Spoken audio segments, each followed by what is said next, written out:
এই মুহূৰ্তৰ এটা বিগ ব্ৰেকিং নিউজ যে অহা 23 জুনতে ঘোষণা কৰা হ'ব অতি প্ৰত্যাশিত মেট্ৰিকৰ কম্পাৰ্টমেণ্টেল পৰীক্ষাৰ ফলাফল আৰু এই কথা কিছু মুহূৰ্ত পূৰ্বে শিক্ষামন্ত্ৰী ডক্টৰ ৰণোজ পেগুৱে সামাজিক মাধ্যম যোগে ঘোষণা কৰিছে সবিস্তাৰে আপোনালোকক জনাব বিচাৰো ভিডিঅ'টো একেবাৰে শেষলৈ চাই থাকিব আৰু যদি চেনেলত প্ৰথমবাৰৰ বাবে আহিছে তেনেহলে সাবস্ক্ৰাইব কৰি ৰাখিব যাতে এনে ধৰণৰ জৰুৰী আৰু সঠিক ইনফৰমেশন সদায় লাভ কৰিব পাৰে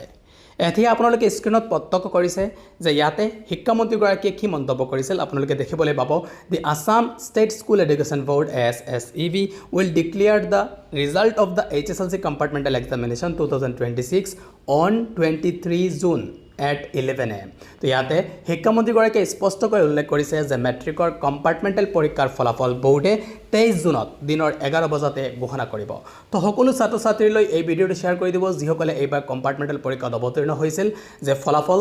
23 জুনত দিনৰ 11 বজাতে ঘোষণা কৰা হ'ব আপোনালোকে নিজৰ ফলাফল সেবাৰ অফিচিয়েল ৱেবছাইট বা SSEBৰ অফিচিয়েল ৱেবছাইটবোৰত ভিজিট কৰি চেক কৰিব পাৰে ইয়াৰ উপৰিও আপোনালোকে ফলাফলৰ যি এপ্লিকেশ্যন আছে সেবা বা SSEBৰ এইবোৰতো ভিজিট কৰি নিজৰ ৰিজাল্ট চেক কৰিব পাৰিব 11 বজাত ফলাফল উপলব্ধ হ'ব সকলো ছাত্ৰ ছাত্ৰীলৈ এই ভিডিঅ'টো শ্বেয়াৰ কৰি দিব যিসকলে পৰীক্ষাত অৱতীৰ্ণ হৈছিল যে 23 জুনত দিনৰ 11 বজাতে যেহেতু ফলাফল ঘোষণা কৰা হ'ব তো সকলোলৈ তাকিল মোৰ ফালৰ পৰা শুভেচ্ছা আৰু thank you thanks for watching